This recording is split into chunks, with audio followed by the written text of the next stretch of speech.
你见过什么样的中国？是960万平方公里的辽阔，还是300万平方公里的澎湃？是四季轮转的天地，还是冰与火演奏的乐章？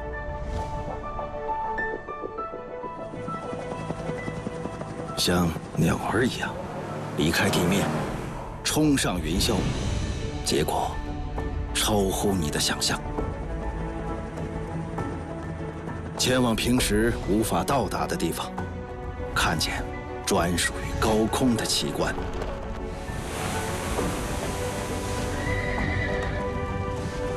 俯瞰这片朝夕相处的大地，再熟悉的景象，也变了一副模样。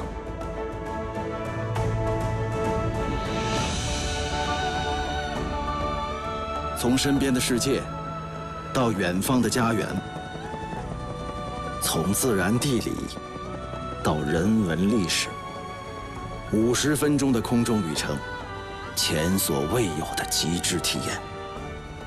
从现在开始，你和我们一同飞跃。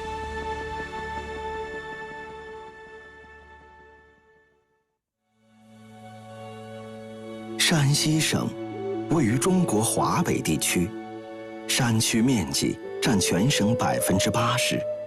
太行山和黄河塑造了它的自然边界，汾河和它的支流冲出一连串盆地，这里是中华文明的发源地之一。山西的旅程从太行山开始，在崖壁上与护路宫相遇，顺着峡谷流水去看连绵峰墙。山中村落藏着收获，也藏着狂欢。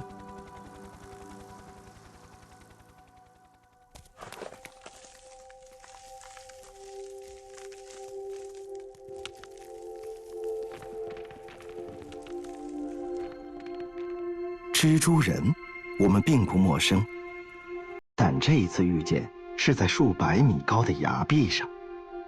崖壁总被风雨侵蚀，剥落的碎石有可能砸中下方公路。蜘蛛人的工作就是排除这些危险。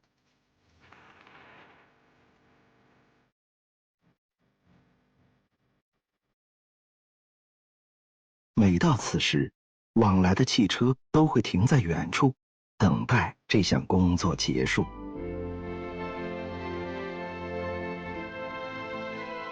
这里是太行山。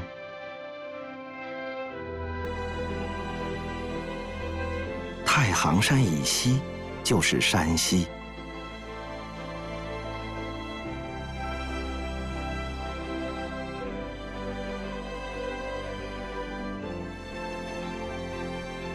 王莽岭，海拔1665米。它和无数座相似的山峰组成一个巨大的台阶。上了台阶，便上了黄土高原。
循环往复。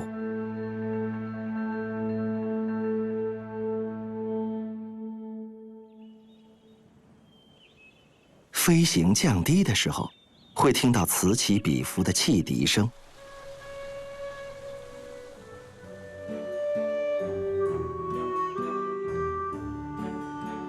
因为在这里，每一个转弯都接近直角，看不清迎面来的是谁，只能用声音提醒对方。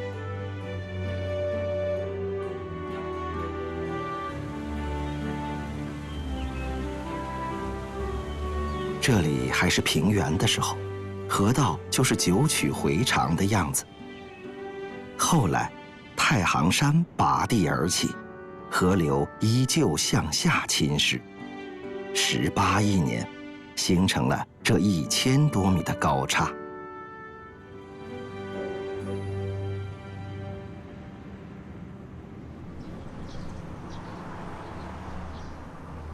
蜘蛛人终于完成工作，汽车开始通行。这条路是山下的西崖沟村民用锤子和钢钎花了30年凿出的生命之路。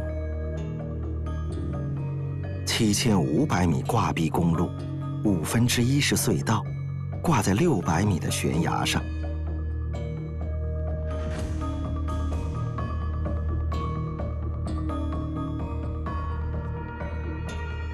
蜘蛛人就是当年修路人的后代，父辈修路，后人护路。今天，人们通过科技可以做很多事情，但面对大山，却必须顺着他的脾气。在从前，古人去往山那边，先要找到进山的门。行，是指山脉天然中断的地方，它就是太行山的门。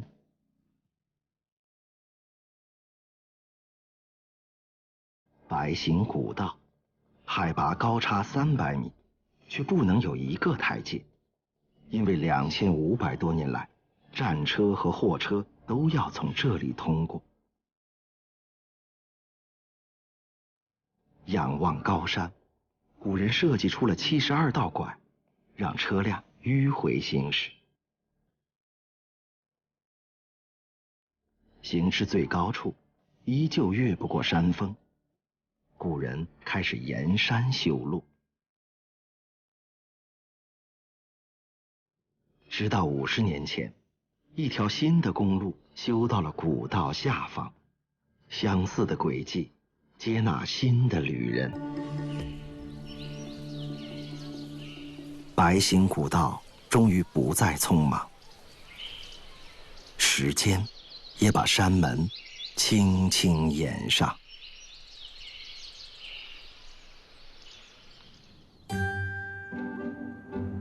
有人想着走出去，有人却一心留下来。悬崖上有一群高人，住得非常高，也非常险。生活在1300多米的空中，村里人早就很坦然。600多年前，他们的祖先来此避祸，开启了绝壁上的生活。山里最缺的是土地，最不缺的是石头。岳家寨人就用石头围出梯田，即便最窄处只有2米。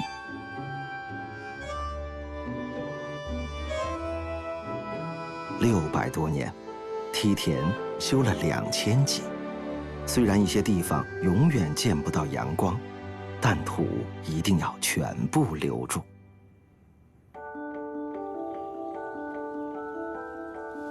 柿子熟了，村里人用开叉的长杆卡住枝条，随手一转，丰收应力而落。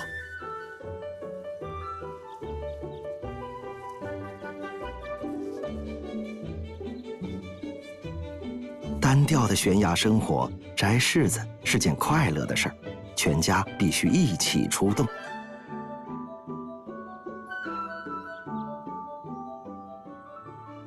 太行山中近100个传统村落，就这样日出而作，日落而息。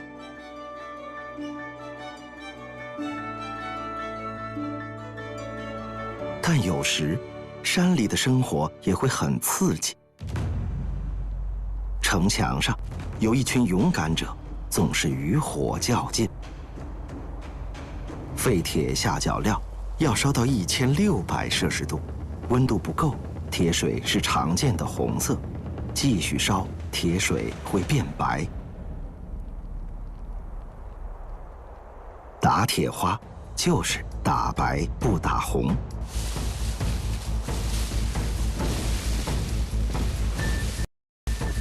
用尽全力，铁水在9米的城墙外绽放，4秒后冷却成铁屑，刚刚抵达水面。但总有铁水落在身上，山里人根本不会计较。要做的就是用尽全力，下一次打得更高、更散。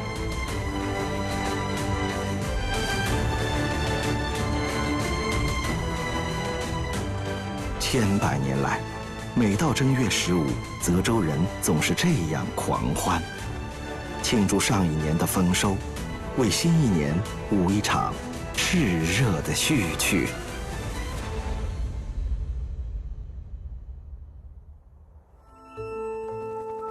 接下来，趁黄河结冰，来赶一场速滑比赛，在中元节放下祝福与思念，瀑布不断后退，河流捧出良田。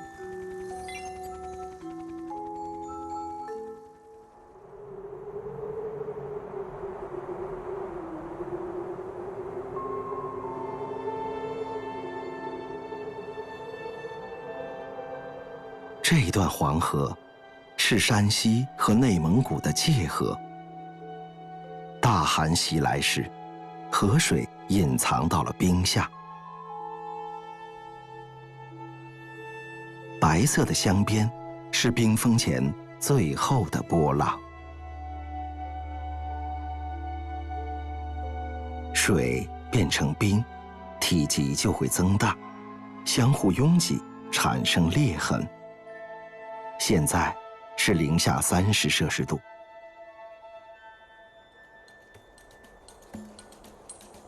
但此刻，一些人正准备狂欢。浇水修补冰面，扫除多余冰渣，最后再进行抛光。特殊的准备工作是为了一场比赛。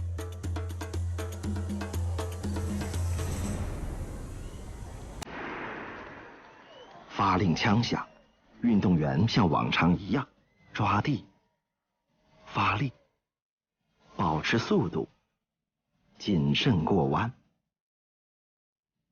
200多位选手来自全国不同地方，但是成绩却不是他们唯一的目标。因为在黄河上竞赛，对于很多人都是第一次。第一次在黄河之上，天地之间，自在滑行。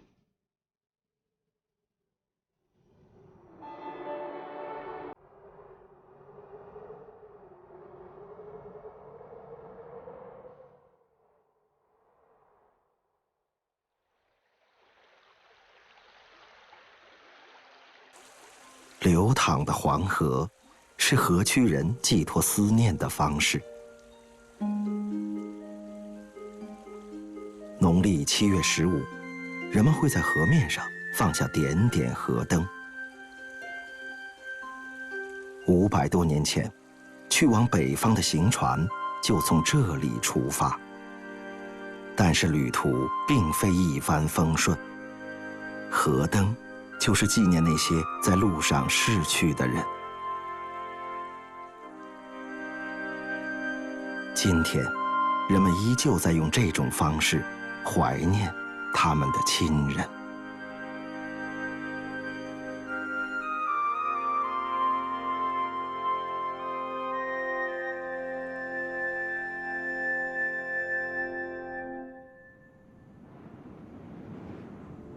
据记载，4000年前的壶口瀑布就在下游这座小岛的位置。后来的人们不断记录黄河，发现瀑布始终在向上游移动。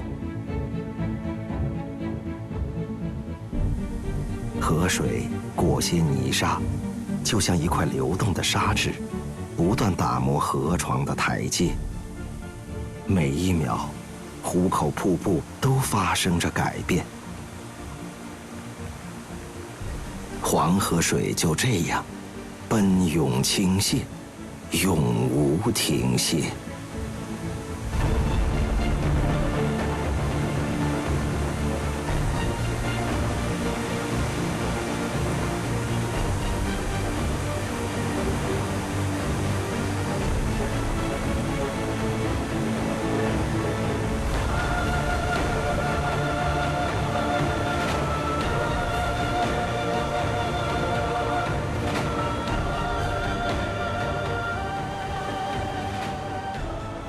每年，数百万游客来到这里，为了感受它的壮美，也为了这场相遇。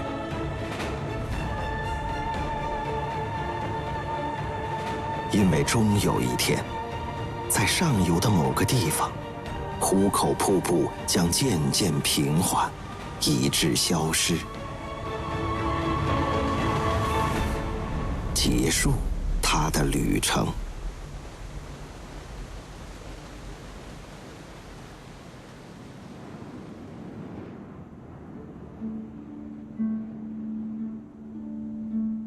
告别了壶口的澎湃，黄河在石楼湾画出了最柔美的身姿。这段黄河，希望在迷宫般的大山中突围，无奈坚石挡住了去路。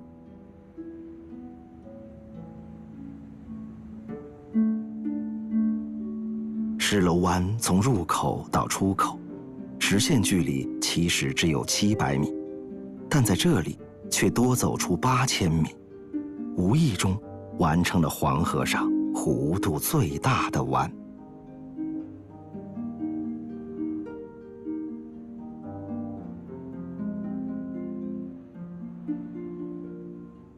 继续流淌，黄河依旧顺着山脚蜿蜒前行。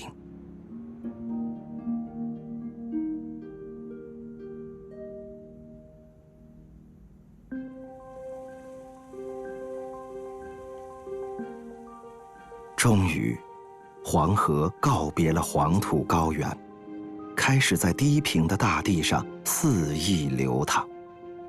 流速减缓，泥沙沉积，河道摇摆，周而复始，然后形成了眼前这片冲积平原，平原又变成了沃土良田。在它与汾河交汇的地方，是不断重建的后土祠。2000多年来，历代帝王无数次在这里祭祀河流与土地，但泛滥的黄河水也一次次冲毁后土祠。于是，每一次冲毁，就会有一次重建。这是人对黄河的执念，也是对黄河的感恩。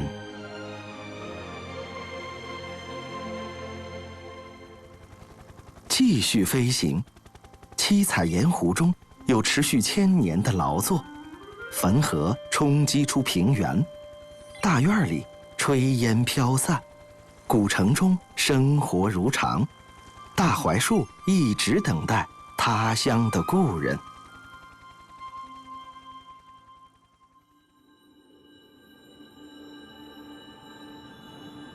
盐度高时，杜氏盐枣呈现出红色，这是一种只在盐水中生长的藻类。水塘之外，盐度低，杜氏盐枣维持着原本的绿色。颜色不同源自晒盐的时间不同。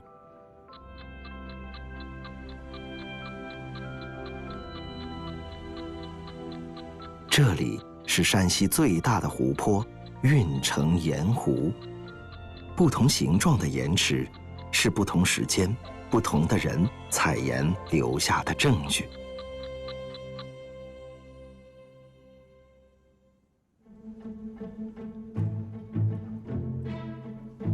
4000多年前，人类和盐湖就已经相遇。阳光下的盐不断结晶，大地上的人不断采集。打包，装车，去向远方。人与时间，让盐湖的色彩发生改变。发现自然，依附自然。盐湖一如往常，人代代相随。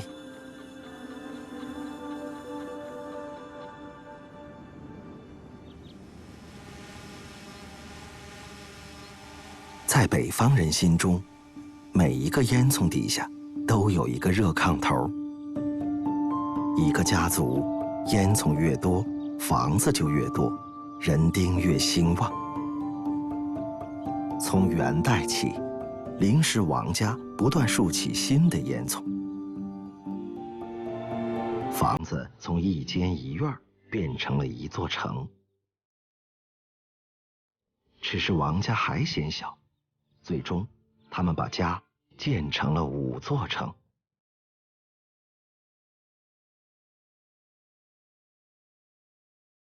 123个院落，1118间房，游客要花上1整天都不见得全部走完。关上大门，今天的游览就此结束。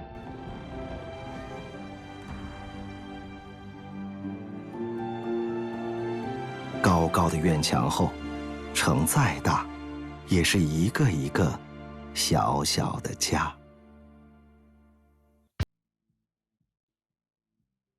不远处，一座古城在晨曦中苏醒。清晨，城里的人去上班，给电瓶车充1次电就能骑2礼拜，因为路程短，一拐弯单位就到了。叔叔和阿姨跳舞的广场在古老的城墙下。城墙里节奏加快，孩子们的课间操在城市里也流行。在这里，快递可以直接进院，只是看到无人机，主人有些诧异。这有什么可拍的？古城没有固定的红绿灯，1名交警1辆警车就能维持全城交通。这里是平遥。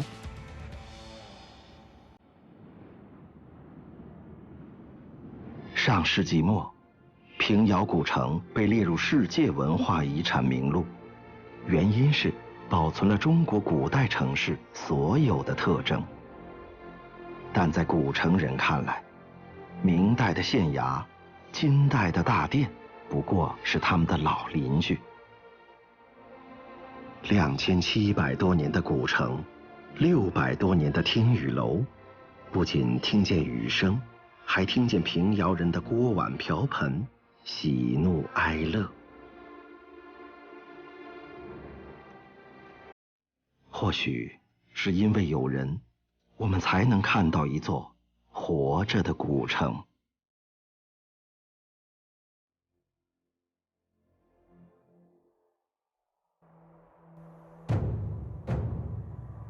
告别古城，人的祝福被带进山里。这里的许愿很特别，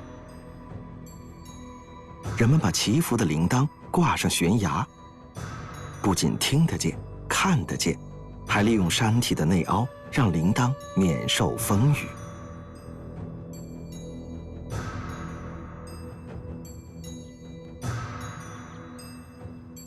在100米高的绝壁挂铃铛，无处借力，看上去很凶险，但恰好成为挂铃人施展的舞台。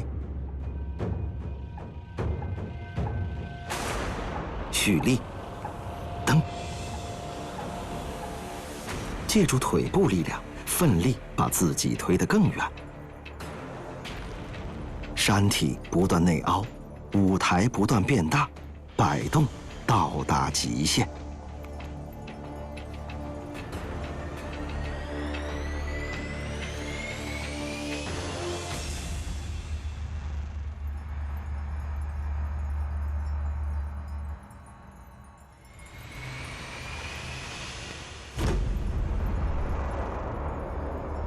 钢钎止住冲劲，倾斜45度，挂点足够牢靠。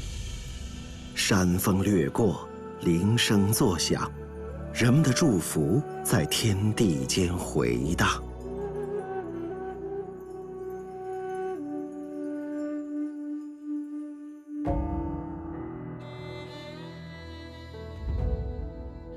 有祈福，还有祭祖。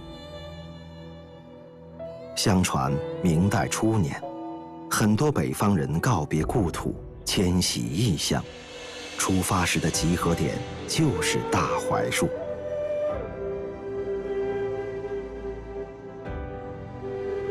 高大挺拔的槐树在中国北方很常见。那些后来定居他乡的人，每当看到槐树，总会思念故乡。在中国历史上，这样的迁徙不止一次。路途或许伴随着艰辛，但如今，他们的子孙遍布世界各个角落。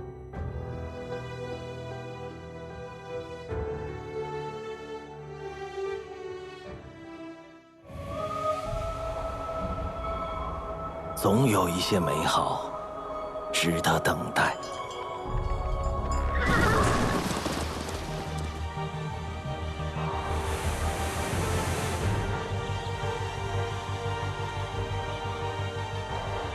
你见过什么样的中国？航拍中国第3季，一同飞跃。山西北部，沉寂的火山旁，人类步履不停。古老的石窟里，隐居的造像将被看到。高山上重重防守，关口外游子前行。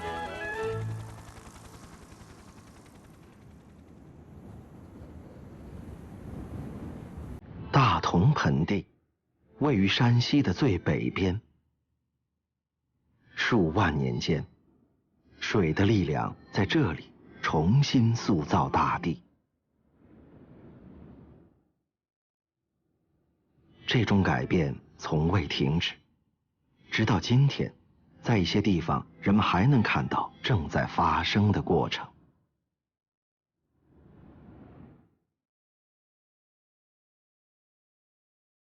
流水切割大地，形成沟谷。上游土柱厚实而粗壮，到了中下游，水流汇集，力量增大，土柱的腰身被侵蚀得纤细。沙质的粘土很脆弱，每次下雨，甚至一阵风，都可能带走一些土。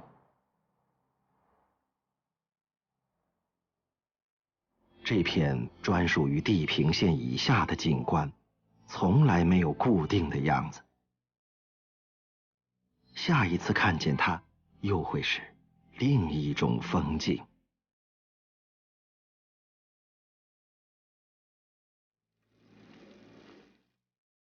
参加这场比赛的选手，不仅为了更好的成绩，路过30多座火山，也是吸引他们来到这里的原因。大约在74万年前，这些火山开始喷发，持续喷发了60多万年后，力量耗尽，彻底变成了死火山。对于大同人来说，火山是生活里熟悉的邻居。人们在火山口上定居，人们在火山锥上建造烽火台，人们在火山口种树。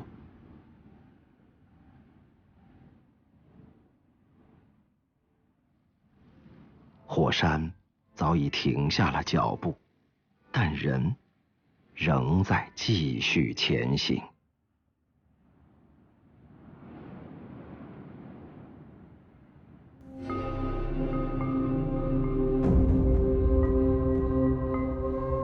北魏时期，五洲山上开始出现石窟。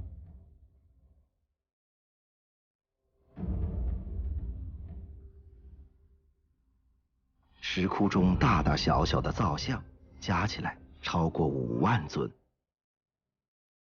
在这件袈裟上，或许就站了1000多尊。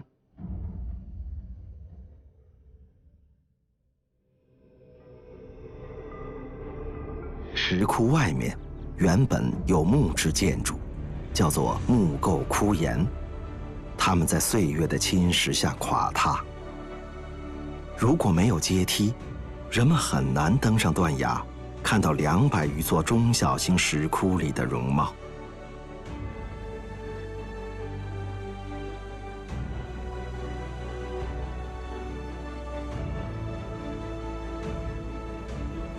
终于，飞行让我们和他们再次相遇。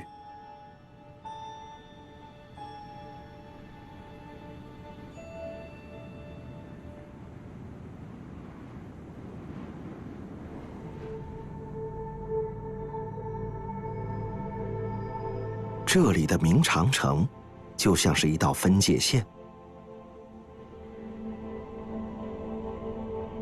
长城之外是辽阔草原，另一侧是沃土良田。几百年前，这里是明王朝的9边重镇之一，而山脚下的沙湖堡就是重镇之中的堡垒。只是，很多人对于它的记忆却是送别。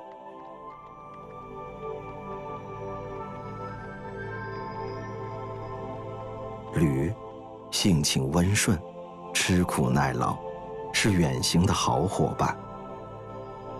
走出关口，离开家乡，去往塞外。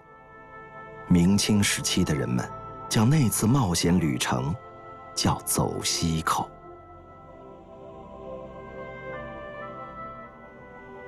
亲人送到沙湖口，互道珍重，就此告别。从此天各一方。直到今天，内蒙古很多人的口音还与山西相同。400多年过去，乡音未曾改变。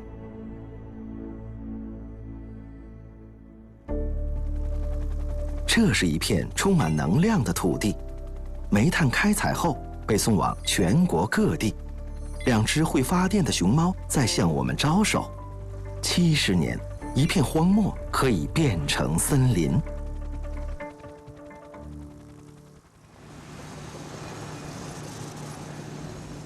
这辆装满炸药的车要去执行一项特殊任务。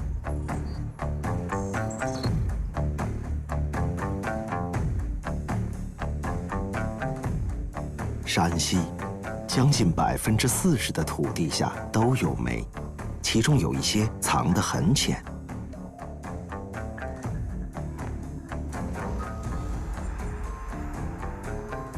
只有胆大心细的人才能指挥炸药的埋放。15米深孔，要装进500斤炸药，眼前200个孔，炸药车不到半天就能完成。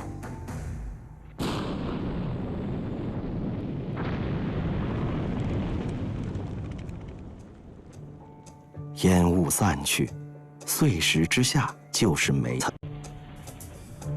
轮到重型卡车登场了，它们有3层楼高，与身材相当的挖掘机一同协作，平均每天运出5.5万吨煤。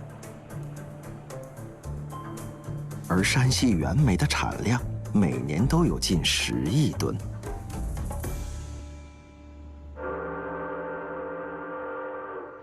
每天，列车都如约而至，煤是唯一的乘客。这些巨大的管道藏着7道环保工序，煤在此被去除杂质，最后淋上抑尘剂，粘结微粒粉尘。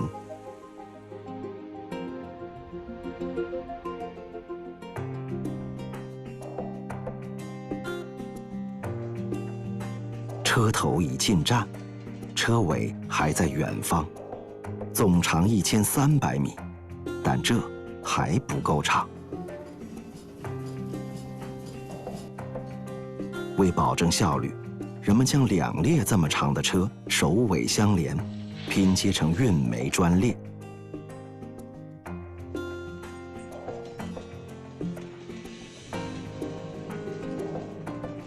一列车就能满足约3000户居民1年的用电。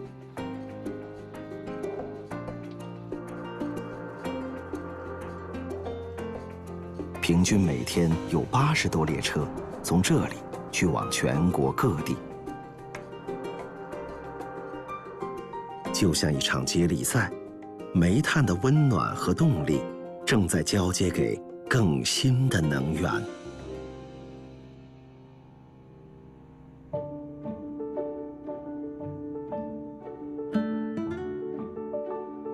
地面上有只熊猫在向我们招手。哦，不，是2只。1800多亩盐碱地，支撑起17万块太阳能光伏组件。2只充满能量的熊猫宝宝，每年生产的电力能保证3.4万个家庭1年的用电。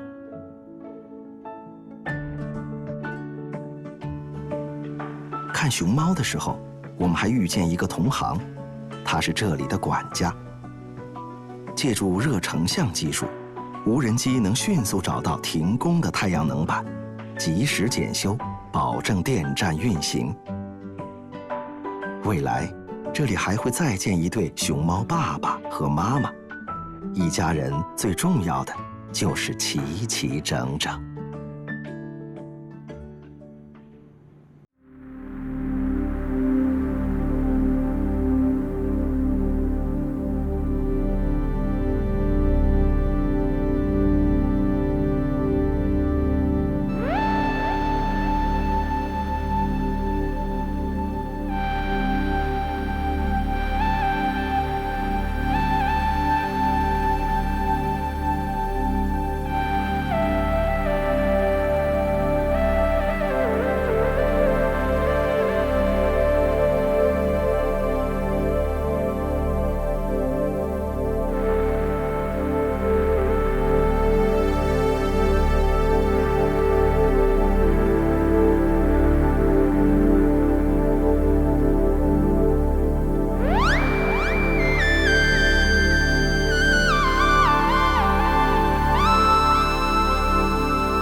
旧域曾经风沙肆虐，土地荒芜，有人断言这里不适宜人类居住。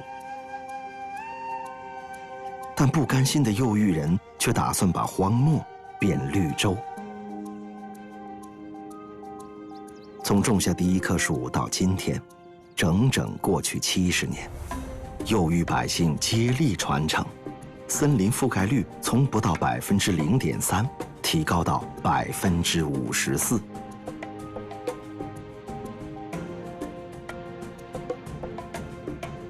为了记住历史，右域人特意留下一处荒坡，但周边的森林却不愿看到曾经的荒凉，空气湿度不断增高，草种随风自然蔓延，荒坡被绿色覆盖。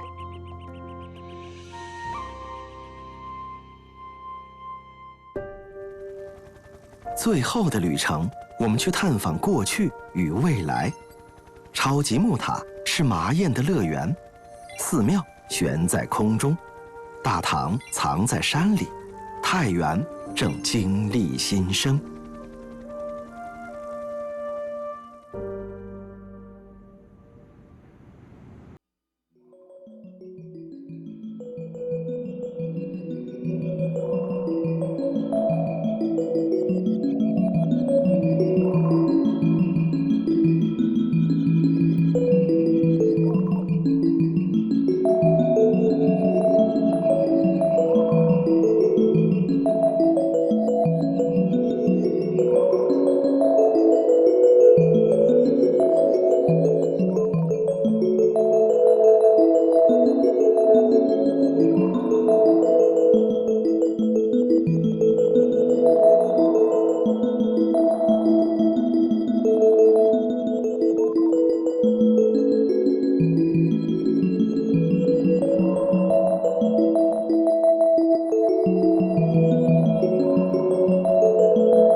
薄厚不一的缝隙可以吸收各种外力。地震来过40多次，木塔每一次都从容消解。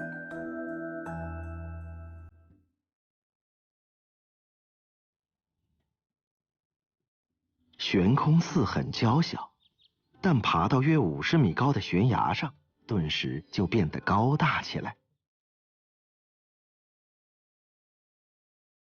在高空行走，有人胆战心惊，有人昂首阔步。或许他们知道脚下有安全的立柱，不过这些立柱是假象，真正撑住悬空寺的是立柱上方低调的横梁，身长10几米，为了承重，把大部分的身体藏进山中。有了27根值得托付的横梁，工匠们终于赶在崖壁上建造出大大小小41间房舍。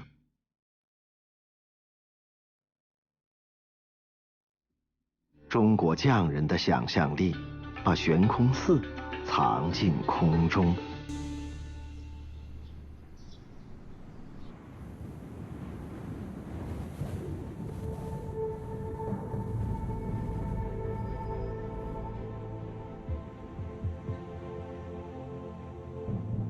这里是中国华北平原的最高处。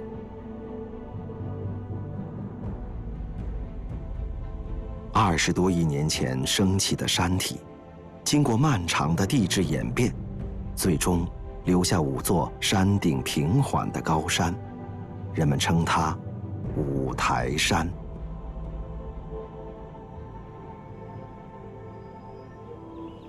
山下，一座隐居的古寺，是中国现存最古老的木构建筑之一。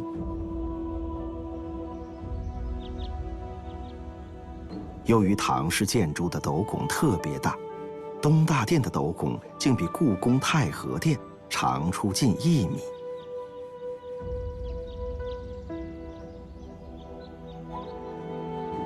朴素的外墙也能撑出近4米的超级屋檐。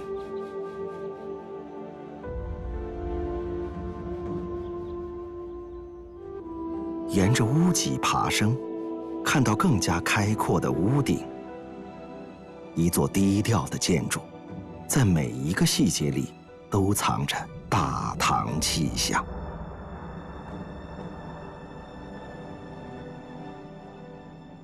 大雪掩盖住了现代痕迹。从唐至今，在五台山可以找到每一个朝代的经典建筑。1000多年的时光，就凝聚在这片清凉世界之中。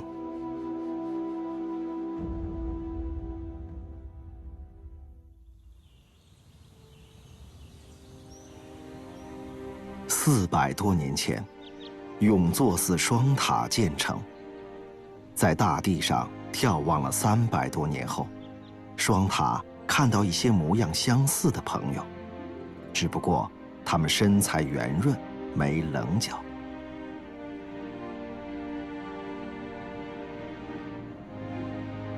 巨大的地下煤炭储量，让山西成为中国重要的工业和能源基地。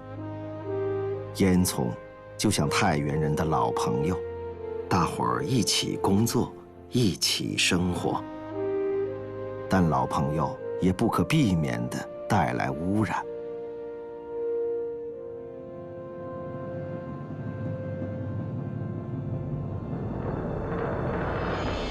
终于，太原人开启了自己的重生之路。这座城市可以在1年内拆掉11663根黑烟囱，越来越多的高污染、高耗能产业告别太原。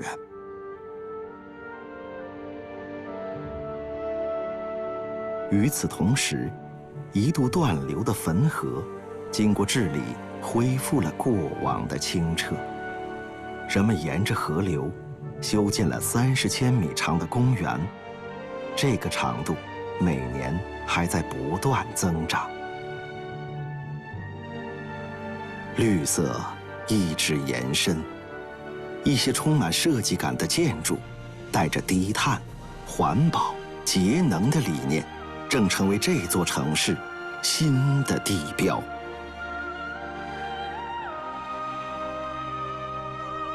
表里山河，古人用这句话形容山西。这片山河，有太行山的雄壮，黄河水的奔腾，黄土高原的厚重，有中国最多的古建筑。今天，古老的土地还为现代中国源源不断地提供着能源和动力。